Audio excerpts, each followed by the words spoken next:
to do this video this morning. Hartson laughs off Kris Boyd's claim.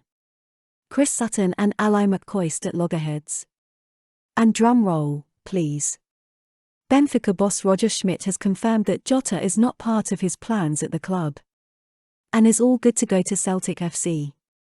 Kris Boyd infamously said live on air that Ramsey's arrival at the Rangers was the biggest in Scottish football since Paul Gascoigne arrived at Ibrox in 1995.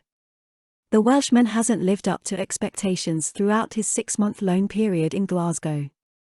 Scoring a few consolation goals, he returned to the physio's office to receive yet more treatment before he missed the penalty that saw Frankfurt outachieve Celtic's Lisbon Lions. That's how it works, right? Boyd's claim was laughed off by Hartson live on the Go radio football show on Tuesday night. Hartson stated that he was an admirer of Ramsey, I think all Celtic fans are, but his time at the Rangers has been unsuccessful. He clearly wasn't ready in terms of his fitness and wasn't up to speed. When he did play I thought he did okay. He got the goal at Ibrox in the 2-1 defeat for Celtic.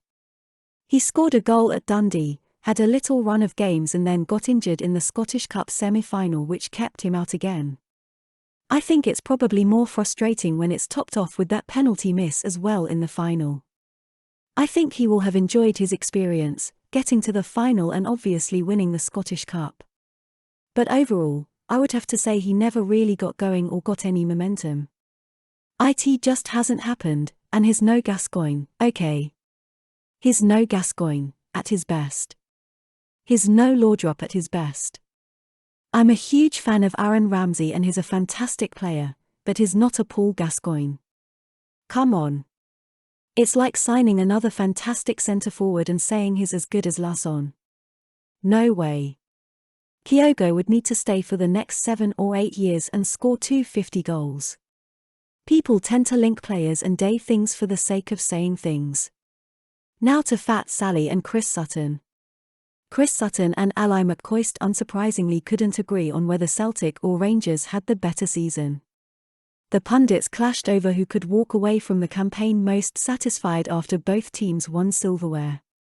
Celtic won the Premiership and Premier Sports Cup while Rangers claimed the Scottish Cup.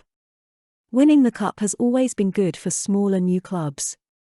Sutton, though, wasn't having his co-pundit's stance on what constitutes a bigger achievement. The Celtic legend said, I enjoy the hypotheticals on this show and once again we've come up with one of the most pointless hypothetical questions of all time. I would rather win 2 medals than 1. Then erupted a ding-dong between Sutton and presenter Daryl Curry, who was suggested the former striker was putting Celtic's own Seville adventure in the shade, joking that Sutton was still dining out on the 2003 UEFA Cup final to this day. Now to the Jota story. Looks close now and might not have the novelty of a brand new transfer, but if Celtic's policy this summer is to sign players who are, or can become Champions League quality, then Jota is a good candidate. In that sense, he would be a significant signing. Celtic's hopes of signing Jota have been significantly boosted after Benfica boss Roger Schmidt has confirmed that the winger is not part of his plans at the club.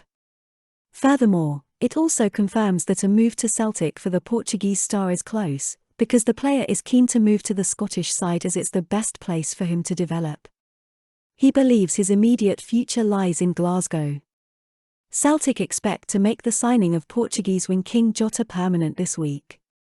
The 23-year-old star's representatives are due to hold a final round of talks that should seal his £6.5 million move from Benfica. Jota has been a key figure in Ange Postecoglou's double-winning side, netting 13 times in a memorable season. Celtic signed Jota on loan from Benfica in the summer but with an option to buy. They have now exercised that right and have all but agreed personal terms which will see his move to Glasgow become a permanent one. Earlier this week the formalities were completed on Daisen Maeda's move from Yokohama Marinos with talks ongoing with Spurs over a permanent deal for Cameron Carter-Vickers. It's all going to plan so far this summer, Celtic fans. Well, apart from me having a few days off. When you love what you do and all that. On that note, have a great day, Celtic fans all around the world. Lit. Roll up to the party, roll up to